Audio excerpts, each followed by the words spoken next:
Merci professeur. Merci professeur Ilé Salah d'avoir accepté de modérer, présider cette manifestation médicale scientifique de groupe. Effectivement, au niveau des laboratoires Stride Pharma, nous avons le souci de vendre. Le délégué, il est là pour vendre, hein. Mais nous avons choisi de vendre sur la base d'arguments scientifiques. Et c'est pour cela que nous organisons ces manifestations médicales de groupe, ces enseignements post-universitaires. Ça permet aux uns de se rencontrer, de discuter et d'échanger les stratégies thérapeutiques. Alors, il y a eu 3 présentations tout à l'heure, 3 présentations qui ont été faites avec beaucoup d'expertise, ce qui nous permet d'être à l'aise pour parler des réponses que nous vous proposons dans la prise en charge des maladies allergiques. Donc nous présenterons pour ce faire un anti-allergique et nous présenterons aussi un anti-inflammatoire non stéroïdien. Nous avons eu l'idée et puis le professeur Ilé a eu l'amabilité de nous accepter de présenter un autre de ce produit-là en bonus. Alors, nous allons sacrifier tout d'abord d'entrée de jeu aux civilités. De la part des laboratoires Stride Pharma, nous vous disons Assalamu alaikum, Dugun Gaskia, Gahata Alheri, Wofofo, Lafia, Matole, Wouche Wouche, Djamouali, bonjour. J'espère n'avoir oublié personne. Voilà. Ceci dit, comment choisir et prescrire un anti-allergique efficient? Alors, avant de répondre à cette question, permettez-nous de faire un avant-propos, lequel avant-propos va porter sur le thème de l'anti-allergique complet par excellence et va nous donner l'occasion de faire un exercice mnémotechnique composé de 7 critères de choix. 7 critères de choix, le chiffre 7 est un symbole. 7 critères de choix comme les 7 lettres de l'uriste, et chacune des lettres de l'uriste n'est pas choisie au hasard. Le L de l'uriste révèle le caractère anti-allergique, les propriétés anti-allergiques de l'uriste. Le O de l'uriste rappelle que l'uriste est un antihistaminique de 2e génération. Le R de l'uriste révèle que l'uriste est un antidégranulant de la membrane des mastocytes. Le H de l'uriste nous dit que l'uriste est un anti-H1 sélectif des récepteurs H1 périphériques. Le I de l'uriste nous dit que l'uriste est un anti-allergo-inflammatoire. Le S de l'uriste précise que l'uriste n'induit pas de somnolence, donc bon profil de l'orange, et que le T de l'uriste nous rappelle que l'uriste c'est la loratadine, votre anti-allergique de 2e génération. Alors, pour mémoriser l'orthographe de l'uriste, remarquez que vous avez une première voyelle ici, O, une deuxième voyelle ici, I. Donc l'uriste est un mot composé de 2 voyelles et puis 5 autres systèmes. Alors ce qui nous donne 2 syllabes, hein, la première syllabe lor, la deuxième syllabe S. Alors vous voyez que le H, c'est un H muet, on va l'écrire, mais on ne va pas le prononcer. On va dire l'uriste tout simplement. Parce qu'on a entendu certains dire l'uriste. Bon là, on va dire l'uriste simplement parce que là, il s'agit d'un H muet. Voilà. Voilà donc pour l'exercice mnémotechnique de mémorisation. Ainsi donc, l'uriste est un anti-allergique complet par excellence, préconisé dans la prise en charge des malades souffrant de rhinite allergique, d'urticaire, d'ermatèse générale. Bref, l'uriste consacre une victoire sur l'allergie. Nous allons voir pourquoi et comment. En introduction, disons que la maladie allergique est en passe de constituer un problème de santé publique car selon l'OMS, l'Organisation mondiale de la santé, une personne sur 2 sera allergique dans quelques années. En effet, l'allergie occupe aujourd'hui au niveau mondial la 4e place dans le classement des maladies les plus fréquentes, derrière le cancer, les maladies cardiovasculaires et le sida. Du reste, l'Organisation mondiale de la santé définit l'allergie comme étant une réponse anormale et exacerbée à un composant appelé allergène et impliquant des mécanismes immunologiques de type IgE dépendant. Quant à la définition médicale de l'allergie, elle stipule que l'allergie est un dérèglement du système immunitaire qui correspond à une perte de la tolérance vis-à-vis des substances a priori humaines appelées allergènes. Pour qu'une allergie se déclenche, deux conditions sont nécessaires. D'une part, une prédisposition génétique, d'autre part, une exposition à la substance allergène.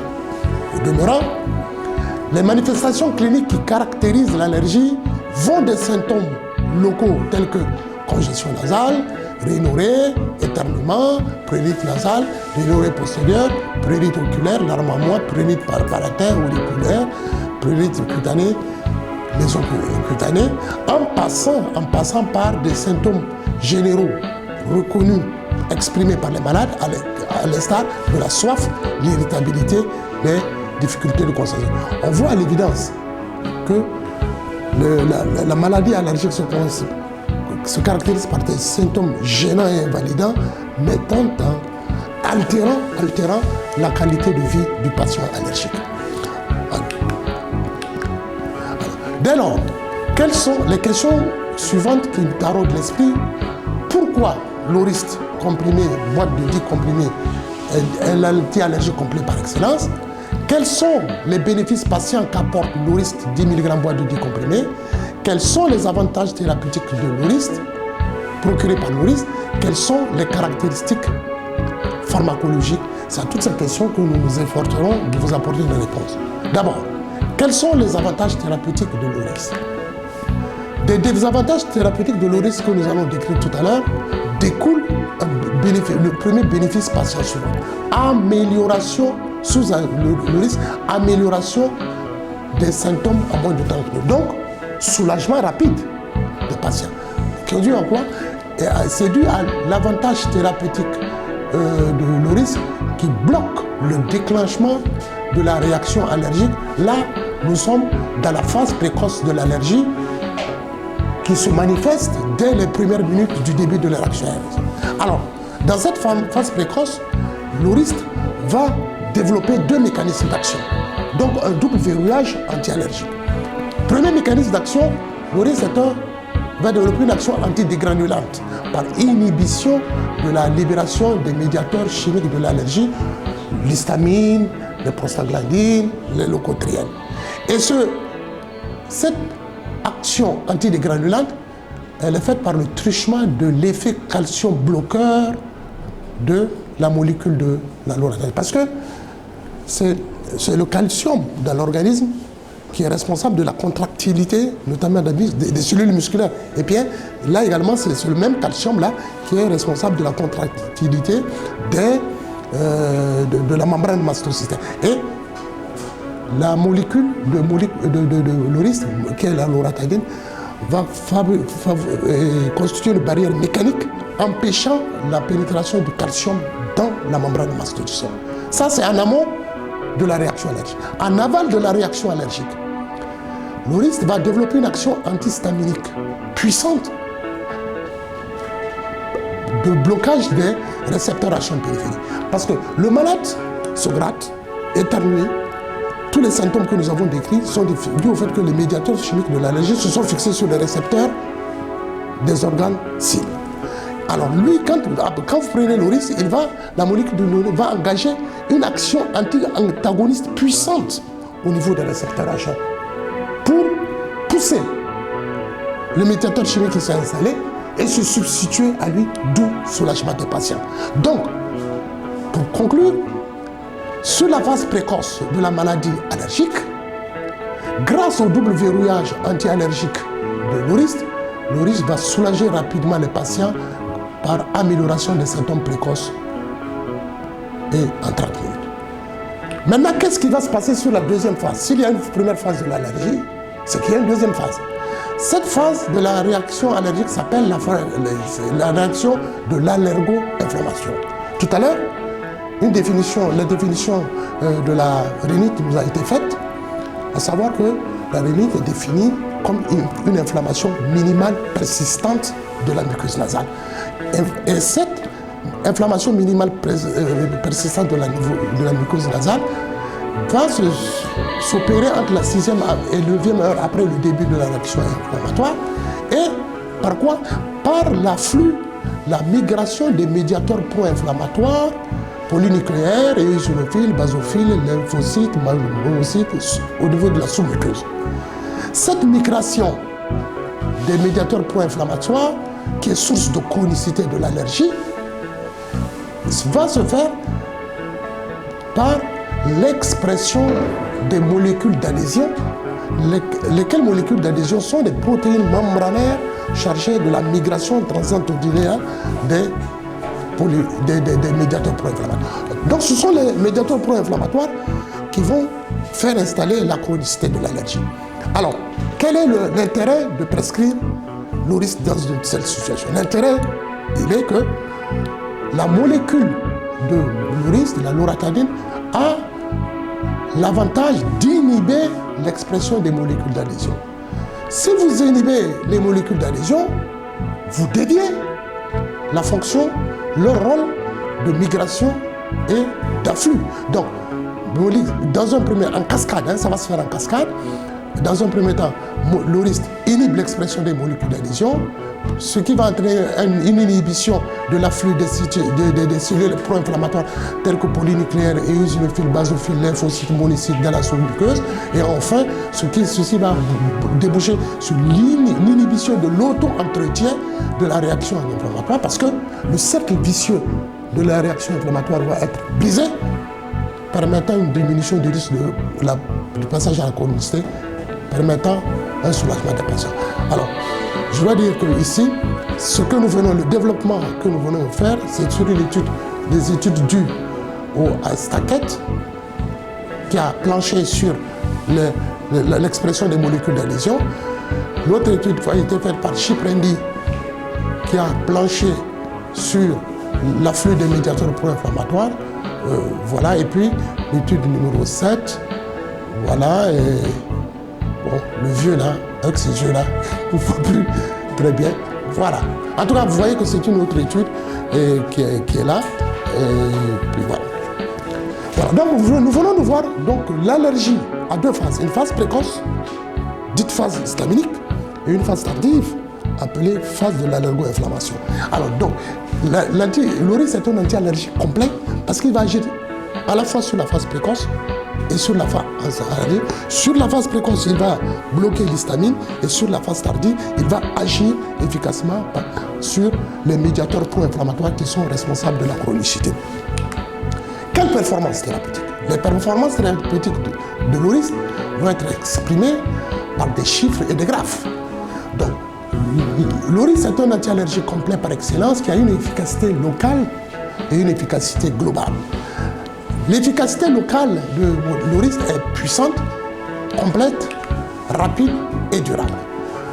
Efficacité locale puissante de l'Orisc parce que pouvait révéler par une amélioration significative des symptômes nasaux, du prurite auriculo-palatin, des systèmes oculaires, et ce qui va se traduire par une réduction de 76% environ du score symptomatique total, avec diminution significative des symptômes conjonctifs.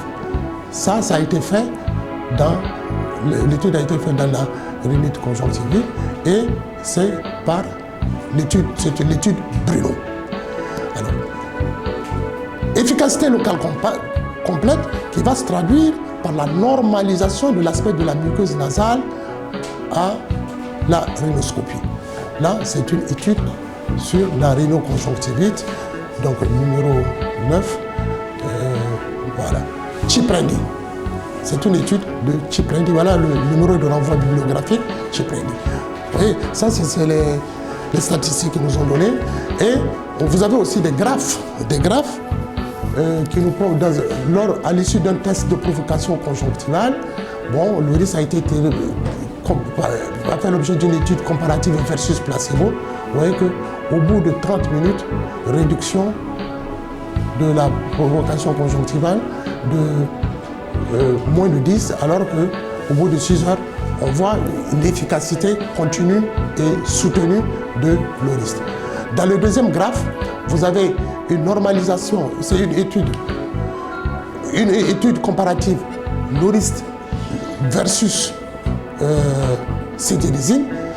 L'Orisc est en rouge, la cétirizine en bleu, vous voyez que du point de vue de la normalisation de la muqueuse nasale, on a sous Loris 46% et sous cétirizine 46%.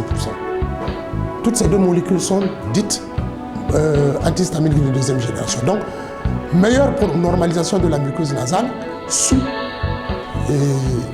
Loris comparativement à la cétirizine. Absence de rhinorée, là également supériorité de Loris avec 57%, près de 58% pour Loris, 47, 43%, 42% pour la rhinorée. Et enfin, du point de vue de la normalisation de la perméabilité nasale, c'est 48% sous Loris, et puis bon, sous cétirizine 50%. Donc, de ce point de vue-là, légère amélioration, supériorité de la cétirizine par rapport à... Voilà. Donc, ces études, cette étude nous vient de Bruno, notamment. Et la deuxième étude, la dernière, celle-là, nous vient de Ciprendi. Alors, maintenant, l'efficacité, on a vu qu'elle était rapide, était complète, efficace et complète, mais elle est aussi rapide et durable. Parce qu'il faut soulager rapidement le patient. Alors, là, ça a été testé en dermatologie, notamment dans l'urticaire chronique idiopathique, dont on nous a parlé tout à l'heure, qui se caractérise par prurite, érythème et lésions, et on a enregistré sous le risque une régression plus rapide des symptômes comparée à la cétirizine. C'est ça, nous le devons à l'étude Guéret. Alors, symptômes, efficacité locale durable, parce que efficacité validée à 3 mois de traitement en comparaison avec l'hydrocortisone. Voilà donc les chiffres qui nous sont donnés. Et il y a un graphe qui vient illustrer ces propos. Voilà. Vous avez la courbe rouge qui matérialise le comportement de Loris, la courbe bleue qui matérialise le comportement de la cétirizine et la courbe blanche qui matérialise le comportement du placebo. On voit que sur la période des 14 premiers jours, les deux courbes de Loris et de cétirizine s'entremêlent, donc se recoupent par endroits, donc efficacité équivalente. Mais au-delà du 14e jour, il y a une démarcation très nette de Loris et qui prouve que du point de vue de la régression des symptômes dans l'urticaire chronique, vous avez une meilleure régression que de Loris par rapport à la cétirizine. Oui, d'accord? Voilà. Donc les études, nous la devons à Guéret et à Moroé, notamment dans l'urticaire chronique idiopathique. Alors, Loris, c'est l'anti-allergie complet par excellence, efficacité globale. Parce que l'efficacité globale porte sur l'association des symptômes locaux et généraux reconnus par les patients, en plus des symptômes classiques de la réaction, des manifestations cliniques de la réaction, les malades parlent aussi souvent de soif, d'irritabilité, de difficultés de concentration. Tout ça contribue à altérer la qualité de vie du patient allergique. Et c'est l'étude Jupiter qui nous permet l'étude Jupiter et l'étude SPACE qui se sont penchés sur cette question. Alors, donc, bénéfice patient global, après tout ce que nous venons de voir, les performances thérapeutiques de Loris, ça nous permet d'aboutir, de conclure au bénéfice patient suivant, restaurer la qualité, la vigilance et les performances psychomotrices du malade allergique à son niveau de base, contrairement à la santé. Donc, Loris restaure la qualité de vie du patient allergique. Voilà. Quel profil de tolérance? Nous venons de voir l'efficacité du produit, 3 mécanismes d'action anti-allergique qui en font un anticholinérique. Mais maintenant, quel profil de tolérance? Parce que le problème des antihistaminiques, on incrimine beaucoup d'antihistaminiques à cause de leurs effets latéraux, notamment le phénomène de somnolence, etc. Voilà. Alors, le profil de tolérance de Loris est intéressant. D'abord, c'est un antihistaminique non sédatif. Il n'y a pas de risque zéro, mais en tout cas, les études ici de Mann, produites en avril 2000, nous disent que sous Loris, on a enregistré une sédation de 2% seulement. Sur 100 malades, vous avez à peine 2 qui disent qu'ils ont eu envie de dormir. Sous cétirizine, 7% de sommeil. Donc, par rapport à la cétirizine, au sein des antihistaminiques de deuxième génération, Loris, la loratadine, a le meilleur profil de tolérance avec 2% seulement. Donc, étude MAN. Deuxième argument en faveur de Loris pour la tolérance, c'est la sécurité cardiovasculaire. Sécurité cardiovasculaire, parce que sous Loris, on n'a pas observé de modification de l'espace QT sur l'électrocardiogramme, y compris lors d'association au kétonazole à la cimetidazine, et même en cas de dose, même jusqu'à 4 fois la dose pendant 90 jours. Docteur Sango nous parlait dans les traitements, en cas d'échec cardiaque, parfois il fallait jusqu'à 4 fois la dose. Et bien voilà, jusqu'à 4 fois la dose, jusqu'à 4 fois la dose, il n'y a pas eu d'incidence sur cardiovasculaire, notamment sur le rythme cardiaque. Ce sont des études qui nous viennent de Caron, études Brahman.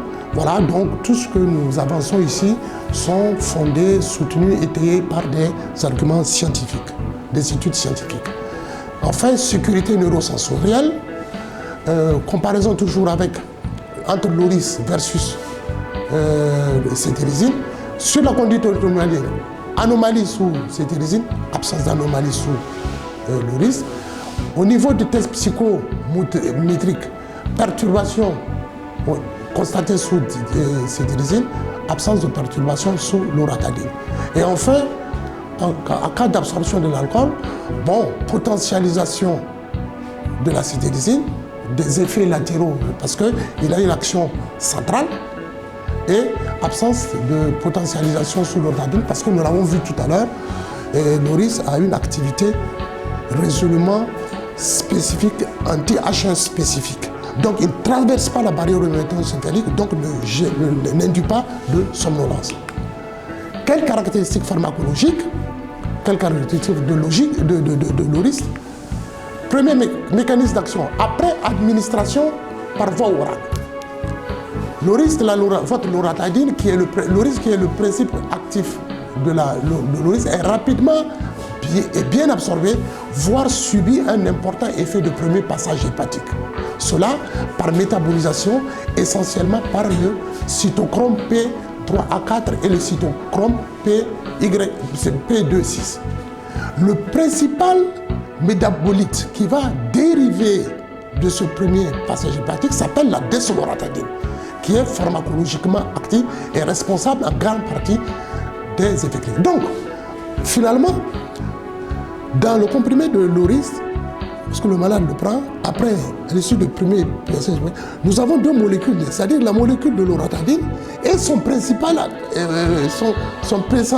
métabolite actif qui vont agir concomitamment. J'allais dire, en fait, la desloratadine contenue dans le comprimé de molécule va prendre le relais de la loratadine. Et on va obtenir ceci. En termes de délai d'action, la loratadine agit début d'action entre 1h et 1h50 et la desloratadine entre 1,5 et d'où soulagement plus rapide. Soulagement plus rapide, mais également soulagement plus durable. Et là, c'est là que ça devient intéressant. Loratadine, 8,5 heures de demi-vie, avec une fourchette comprise entre 3 et 20 heures, et desloratadine, 28 heures, dans une fourchette comprise entre 8 heures et 92 heures. Donc cette desloratadine prend le relais de la loratadine, voilà. Et finalement, la molécule de loratadine est superposable à la molécule de la desloratadine, parce que il faut, pour qu'il y ait desloratadine, il faut qu'il y ait loratadine. La molécule de loratadine étant la molécule mère de la desloratadine. Donc c'est tout à fait superposable. En prescrivant de Loris lalamodène, vous avez exactement les mêmes avantages que si vous prescrivez la desloratadine, les mêmes avantages thérapeutiques avec au moindre coût. Voilà. Source, résumé caractéristique du produit. Nous ne faisons qu'interpréter ce qui nous a été rapporté. Okay? Alors, quelles sont les propriétés pharmacodynamiques de l'oryste? L'oryste agit sélectivement sur les récepteurs H1 périphériques. Retenons que l'oryste n'induit pas de somnolence, ni d'effet anticholinergique du type sécheresse de la bouche. L'oryste maintient son efficacité thérapeutique, sans échappement thérapeutique, c'est-à-dire sans baisse d'efficacité, même dans les traitements au long cours. L'oryste n'a pas d'affinité pour les récepteurs centraux, c'est pour cela qu'il n'induit pas de somnolence. L'oryste n'inhibe pas la capture de la noradrénaline et n'a pratiquement aucune influence sur les fonctions cardiovasculaires. L'oryste est contre-indiqué en cas d'insuffisance hépatique. L'oryste ne potentialise pas les effets induits par l'absorption simultanée de l'alcool. N'est-ce pas? L'oryste n'a pas révélé d'effets tératogènes au cours d'études chez les animaux, notamment chez la lapine. L'oryste est excrété dans le lait maternel et il n'a pas d'effet délétère sur l'aptitude à conduire. Donc, profil de tolérance meilleur de l'oryste par rapport aux produits qui ont les mêmes prétentions. Quelles indications enfin? L'oryste est indiqué dans la prise en charge de la rhinite allergique pérannuelle, dans la rhinoconjonctivite saisonnière, dans l'urticaire chronique idiopathique, dans les éternuements, l'écoulement nasal, les démangeaisons oculaires, les démangeaisons cutanées, les démangeaisons allergiques. Source, résumé caractéristique du produit, quelle posologie? Un seul comprimé de l'oryste suffit par jour chez les adultes et chez les enfants de plus de 12 ans ou pesant plus de 30 kg. Voilà, présenter l'oryste. En conclusion, que dire? L'oryste, c'est la pleine puissance anti-allergique avec le double bénéfice d'un antihistaminique à effet calcium bloqueur. Effet calcium bloqueur puissant qui va empêcher la dégranulation de la membrane masticulaire et effet antihistaminique hautement sélectif qui va faire que l'oryste agit exclusivement en périphérie sans traverser la barrière inflammatoire pour se fixer sur les récepteurs centraux. Donc pas de somnolence. Étude Kreutner, 1940, et étude Bousquet. L'oryste, c'est la pleine puissance anti-allergique en phase aiguë. Dès la première prise, l'oryste soulage plus vite, 30 à 45 minutes, le malade allergique souffrant de la rhinorrhée, des éternuements d'obstruction nasale. Toute la saison, l'oryste protège mieux les malades allergiques souffrant du nez bouché, d'allergorhine, de rhinite abéringique. Effet calcium bloqueur permettant la stabilisation de la membrane des vaisseaux, expérimentalement jusqu'à 80% de vasopréméabilité nasale induite par l'allergène et cliniquement correction de la réactivité excessive des patients polynésiens. Étude Bousquet, étude CUS. L'oryste, c'est la pleine puissance anti-allergique, effet antihistaminique sélectif contre le prurite histamino-dépendant avec soulagement intense en cas de lucite. Effet calcium bloqueur puissant contre les phénomènes inflammatoires avec soulagement complet par inhibition de la migration des nécrotériens. Étude Kneuter et puis étude Bousquet et collaborateurs. Effet anti-inflammatoire, anti-allergo-inflammatoire avec efficacité dans les dermatoses prurigineuses en cas d'eczéma. Étude Belage. Bref, soulagement plus durable sous l'oryste qui permet le contrôle des symptômes pendant 24 heures sur 24, de fait de la longue demi-vie. Soulagement plus rapide parce que délai d'action rapide en 30 minutes. Restauration de la qualité de vie du patient allergique parce que l'oryste va débarrasser le patient allergique des symptômes gênants et invalidants. L'oryste est non sédatif parce que dépourvu d'effet de somnolence. Donc, finalement, l'oryste, c'est votre anti-allergique complet et le prix de la boîte de l'oryste, c'est 2080 francs, seulement 2080 francs pour 10 jours de traitement. À ce prix, l'oryste est accessible à la plupart de vos patients. L'oryste consacre la victoire sur l'allergie dans les rhinites allergiques, les urticaires chroniques idiopathiques, voire dans les dermatoses allergiques. Mesdames, mesdemoiselles et messieurs, je vous remercie.